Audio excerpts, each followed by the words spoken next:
Fala, seres humanos, e aí, como é que vocês estão? Vocês estão bem? Estamos aqui para mais um vídeo. Bom, dessa vez um videozinho bem legal também, pra gente se desmistificar o mito que tem sobre os decorators, que pode ser o caos pra muita gente aí. E pra isso, os decorators em Python, né? Então vamos embora que vamos aprender sobre o que raios é isso aí, é decoração. Vamos deixar o código bonitinho, o que é isso? O que significa? E bom, vamos ali, ó, magia negra? Não, apenas terminando as suas funções sem mexer na receita original. Então, vou usar uma metáfora aqui para que fique gravado de fato o que são os decorators e tal. Então vamos imaginar o seguinte cenário: você foi lá, bonitinho, perfeito, criou uma função perfeita do seu sistema. Ela faz apenas uma coisa, ela vai lá e prepara um hambúrguer simples, né? Pão, carne e um queijinho, aqui ó, básico aqui, tranquilo, perfeito. Mas chega o seu chefe ou o seu cliente, né? Ele aparece e diz: ei, agora eu quero que toda vez que você fizer um hambúrguer, você adicione bacon e anote o horário do log. E aí, o que você vai fazer? Você vai alterar a receita original, pensando que talvez você vai precisar ter que refazer ou para outros clientes, caso os outros não queiram esses adicionais? Não, é simples. Tem algumas alternativas, né, que são consideradas ruins, né, que seria o copiar e colar. Você cria uma função fazer um hambúrguer com bacon, né? Mas qual que é o problema disso aí? É que quando ele pedir uma cebola, vai ter 50 funções diferentes do código. Para cada coisinha, para cada microação que você for fazer, vai ter algo diferente, né? Ali. Outra coisa também é que sujar a função original não é o ideal. Você coloca o código de log e bacon dentro da função base. Problema: se der erro no bacon, o sistema inteiro quebra. Você vai ferir o princípio de responsabilidade única que a gente precisa ter em nossas funções. Depois eu estaria fazendo um vídeo bem interessante sobre os princípios sólidos, né? Recomendo você dar uma pesquisada, é muito interessante, muito importante. E bom, usar um decorator, que seria a solução pythônica. Você não encosta na função base, você meio que a embrulha. Uma camada extra de funcionalidade. Então, bom, o decorator é como se fosse um papel de presente, né? Ou como se fosse um adicional, pensando no fast food. Ele pega essa sua função original, ele executa passos antes e depois dela e te devolve esse resultado mais turbinado, mais recheado, que você precisa, né? Tá adicionando ali antes ou depois, né? Ou seja, um decorator nada mais é do que uma função que recebe outra função como argumento e estende o seu comportamento sem modificá-lo explicitamente, né? Por exemplo, a função original tem um hambúrguer, né?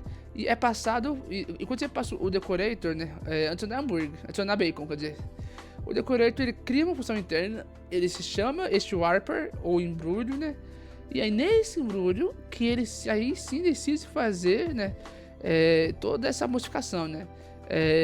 Então essa alteração.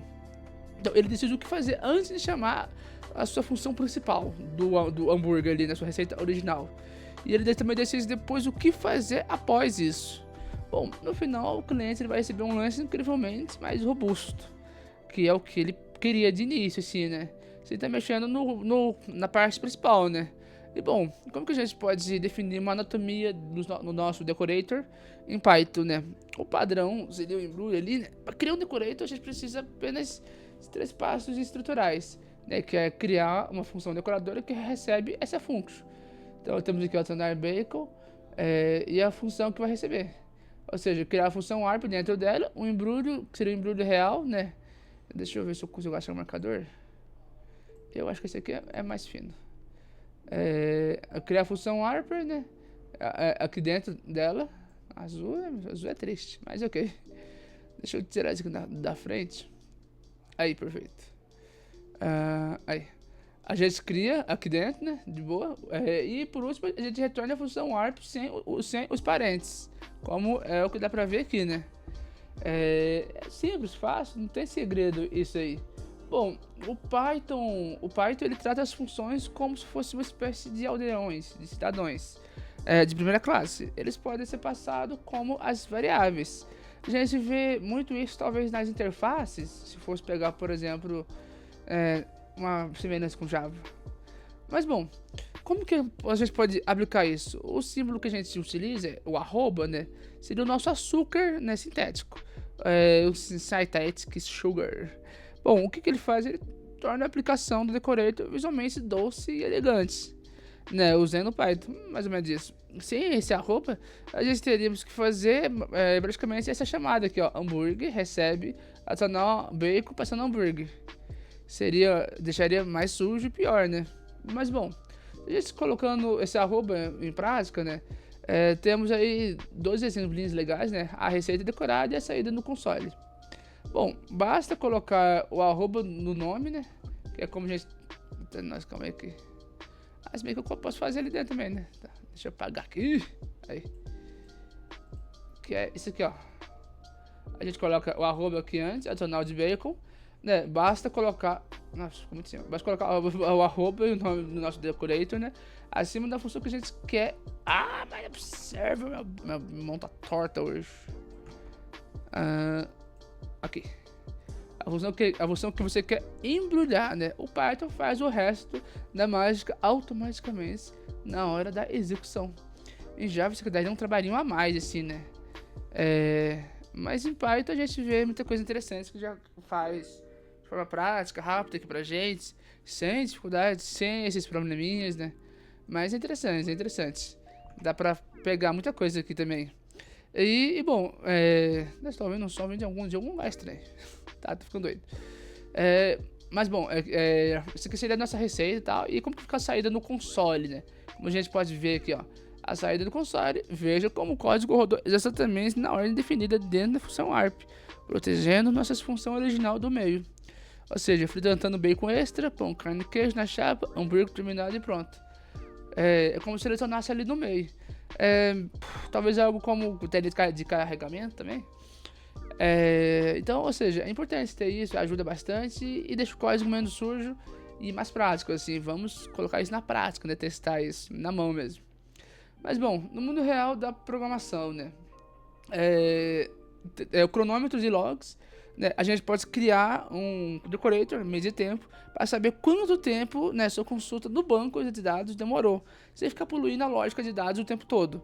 Que a gente pode ir lá e criar isso facilita. Outro exemplo que a gente pode estar utilizando é nas autenticações também, né? Sistemas de bloqueio e rodas com um @login requiring, que a gente verifica se o usuário fez o login, de fato, para poder estar mostrando aquela tela. Também é muito utilizado para grupos de permissões, né? Mas bom, o decorator ele checa se o usuário tem permissão antes de mostrar aquelas informações. Ou seja, se for um usuário admin, ele tem mais permissão do que um usuário vendedor, né? Esse decorator, a gente está usando exemplos em Python, mas a gente também consegue utilizar eles facilmente em outras linguagens. Talvez tenha outros nomes ou não, quem sabe.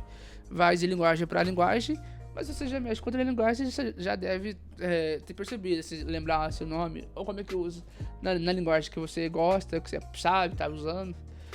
Mas bom, e nas rotas webs, né, quando a gente utiliza o Flask e o Fast API, a gente adotamos esses endpoints como @app.get/home para avisar ao nosso servidor web que aquela URL deve acionar, né, alguma função específica minha que eu tenho, para que eu possa estar executando, mexendo ali nela, ou alterando, acessando, visualizando.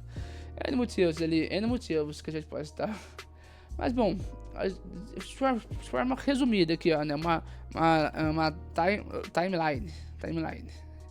Primeiro porque a definição. O interpretador Python lê o nosso decorator acima da função alvo. A gente coloca o arroba e o decorator ali em cima, né? A segunda etapa, né? Ele silenciosamente vai lá e troca a função alvo pela função ARP no nosso decorator. E a terceira parte, ele começa a executar, né? Execução pré, né? Antes.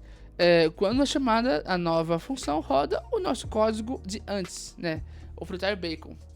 E por último tem a execução, que é o alvo. A função original ele roda protegida no meio do embrulho, cumprindo o nosso papel. Não é uma coisa, não é um monte de explodir as cabeças, assim.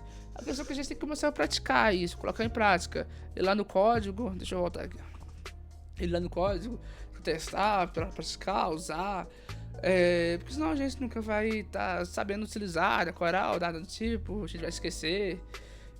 Enfim, se você tiver alguma dúvida sobre isso aí, se tiver alguma coisa que você não entendeu, né, volta o vídeo, reveja, deixe nos comentários. Se tiver alguma sugestão, alguma dica aí, algo a mais, alguma ideia desse vídeo, deixa aí nos comentários. A minha intenção de fazer esses vídeos curtos para passar de uma forma desmistificada, porque tem muita coisa nas linguagens que fica parecendo um monstro de três cabeças, que assusta muita gente, ainda mais pessoas que estão no começo na sua jornada, né?